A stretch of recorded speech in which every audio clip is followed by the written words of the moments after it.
Hi, it's Kit Finlow Bates here, and another video in a series on Web 3.0. And I've actually lost count of how many I've made, so I don't know, maybe it's the fourth one, maybe it's the fifth one. I'm sure there'll be quite a few more.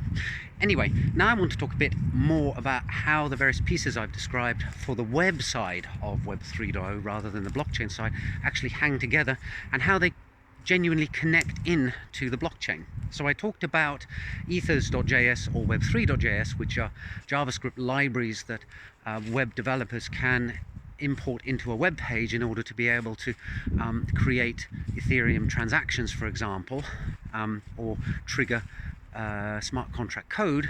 And I talked about blockchain wallets such as MetaMask, which can be used as an identification system for the user who's actually sitting at the computer looking at the browser, and allow the user to authorize transactions that the web page wants to undertake on their behalf.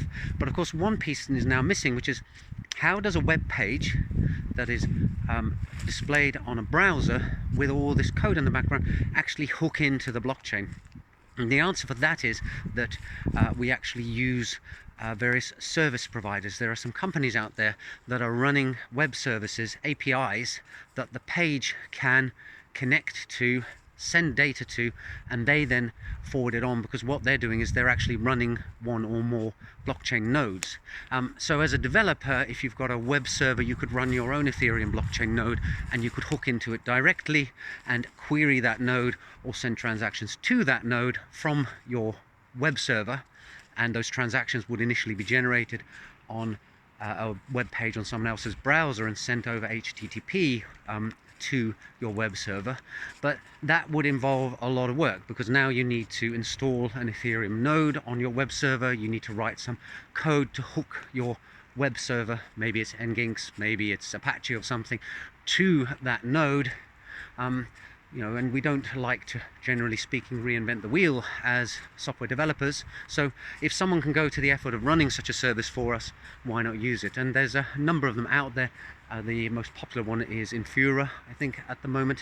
And what you do there is you go and you create an account on Infura, you get an API key, and the libraries that I talked about before, ethers.js and web3.js, have functionality, and there are tutorials and templates out there that allow you to hook all the front-end web stuff that you're doing into a data package, and then send it off with your API key to the service provider, and then they actually do the handing it on to the nodes on the blockchain work for you. So in that sense, it goes a bit against the decentralized grain that blockchain is meant to have. Infura starts looking a bit like, say, Stripe. So Infura is the Stripe equivalent in the blockchain world, that Stripe is as a credit card payment handling company. Now, of course, the fact though is that you can set up your own Ethereum node. You can write all this code to hook in to your web server to the node to transfer all these transactions. That's something that you can't do in the credit company world. I cannot write my own payment processing software in order to handle credit cards and actually hook into Visa or MasterCard servers in order to send a transaction. I imagine that companies like Stripe have agreements with the credit card companies so that they've automated the transfer of that information, but that's a company-to-company transaction, and a pretty big company-to-company transaction at that. MasterCard or Visa is not going to be interested in me, this one lone developer in the forest in Finland, hooking into their servers in order to process credit card payments. But with Ethereum or other smart contract blockchains, you can. The opportunity is there. It's generally open source, available on GitHub or GitLabs, or downloadable. The specs and protocols are all published. The system is an open, public, permissionless system, so there is nothing stopping me in principle running my own node and handling it all myself. However, if you're a developer and you want to get started, you need to go and search out some of these providers in order to hook in. It saves you an awful lot of time and bother. I guess if you have a startup idea that uses this and it becomes successful and starts making a lot of money, then it might make sense for you to actually start running your own Ethereum nodes and connecting to them.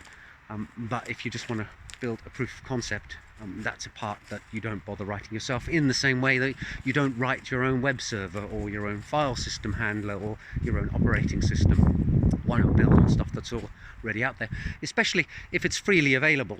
And from a developer's perspective, these places have free accounts for limited use, but hey, if it's a proof of concept, it's not like there's going to be a million people beating a path to your door in order to use your website.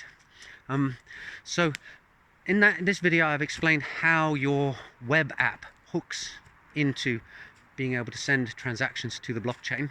In the next video, I'll talk a bit about some of the services that are out there that allow you to query information on the blockchain. And here I am in particular thinking about something called the Graph. So see you in the next video soon. Bye for now.